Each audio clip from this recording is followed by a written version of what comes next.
Hey guys, welcome ulit sa Janmim TV. Ako po si Rodolfo Mimbreve Jr.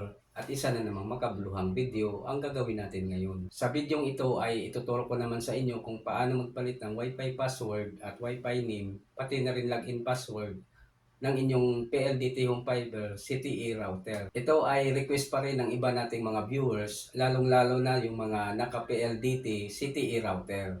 Kaya simulan na natin guys, pero bago ang lahat, huwag niyong kalimutang mag-subscribe at mag-like at pindutin ang notification bell upang maging updated kayo sa susunod kong mga uploads na video.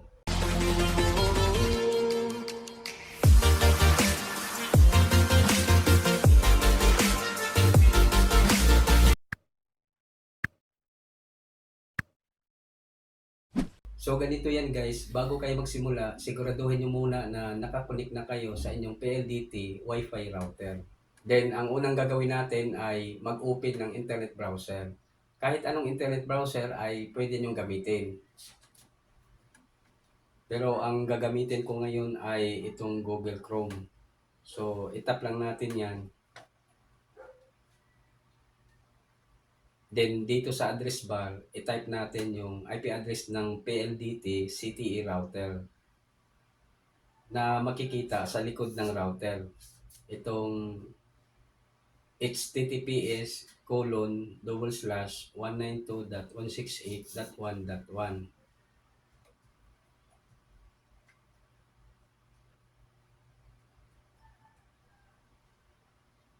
Then itap natin itong go.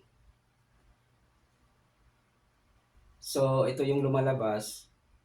Your connection is not private. Attackers might be trying to steal your information from 192.168.1.1. For example, password, messages, or credit cards. Pero okay lang yan guys at huwag kayong mag-alala dahil router lang ang bubuksan natin.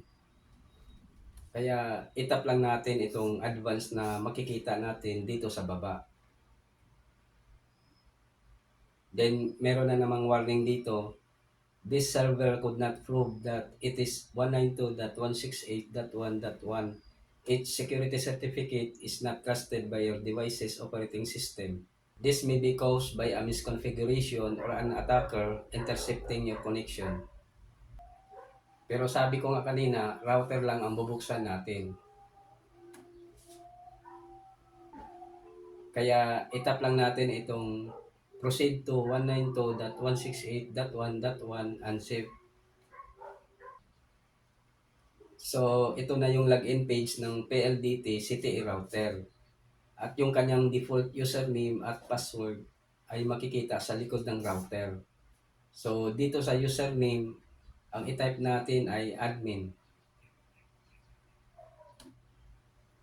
At sa password naman ay 1234.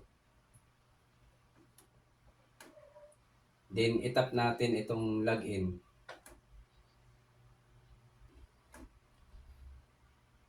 So, ayan guys, ito na yung kanyang initial login. At dito, pwede na nating palitan yung kanyang login password, Wi-Fi password, at yung kanyang Wi-Fi name or SSID. Pero bago natin gawin yan, ay basahin muna natin yung kanyang mga requirements. Una, kailangan 8 characters length, minimum length. Next, must contain characters from 3 out of 4 categories. Alphanumeric characters, 1 character in uppercase, 1 character in lowercase, at least 1 special character.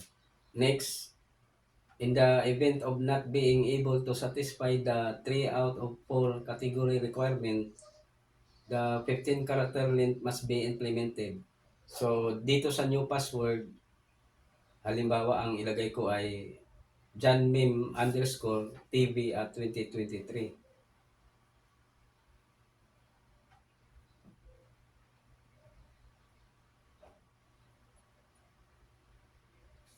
Then, i-retype lang natin sa baba para ma-confirm.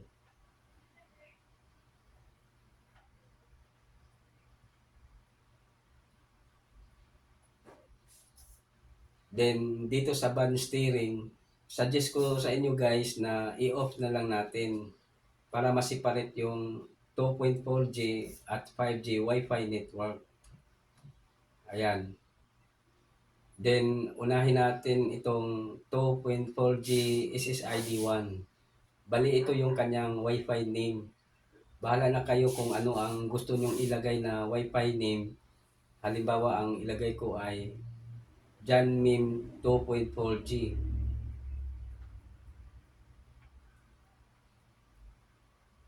Then, dito naman sa password, kayo na rin ang bahala kung ano ang gusto nyong ilagay na Wi-Fi password.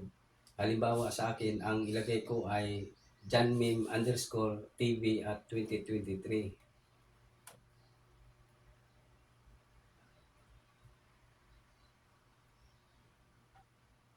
Next, dito naman sa 5G SSID 5. Kayo na rin ang bahala kung ano ang gusto nyong ilagay na Wi-Fi name.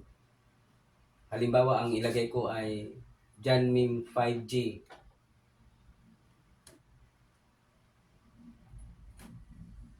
Then, sa password naman, bahala na rin kayo kung ano ang gusto nyong ilagay na Wi-Fi password. Halimbawa, ang ilagay ko ay janmim_tv at 2023.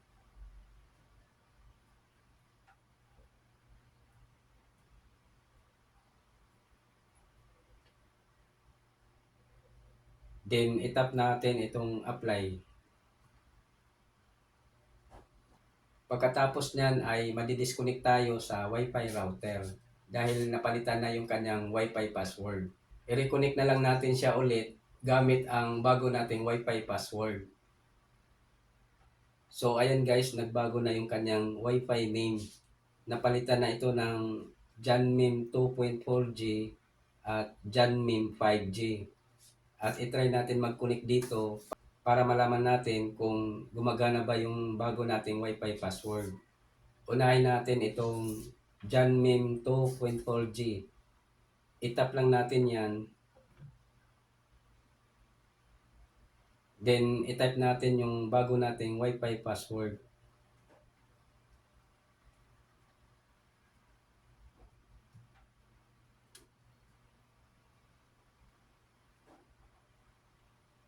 Then, tap connect. Ayan, connected na tayo. Ibig sabihin, gumagana yung ating bagong Wi-Fi password. Next naman ay itry natin mag-login sa router para malaman din natin kung gumagana ba yung ating bagong login password. So, ayan guys, nandito ulit tayo sa login page ng PLDT CTE router. At dito sa kanyang username, i-type natin admin. Then sa password naman, i-type natin yung ating bagong login password.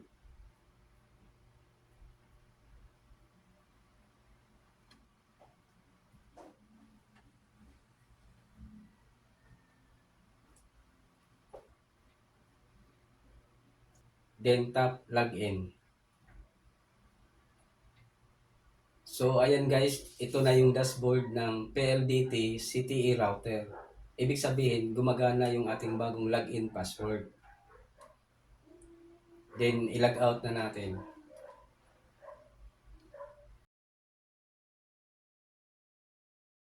Next naman ay itry natin mag-connect sa Janmim 5G. Itap lang natin yan. Then i-type natin yung kanyang bagong Wi-Fi password.